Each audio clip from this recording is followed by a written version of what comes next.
যে নবীজি আপনার 24টা ঘন্টায় প্রতি ঘন্টার মধ্যে প্রতি সেকেন্ডের মধ্যে আপনার জন্য ইয়া উম্মতি করেছেন, সেই নবীকে ডাকার কথা ইয়া রাসূলুল্লাহ সাল্লাল্লাহু আলাইহি সাল্লাম প্রতিনিয়ত।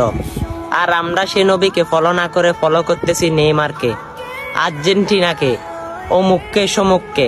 আরে ভাই, একটা কথা চিন্তা করে রাতে বালুশের উপর মাথা রেখে একবার ভাবুন তো, সে নবী শাফায়াত কি আপনার জন্য করবে? আমার মনে হয় করবে না।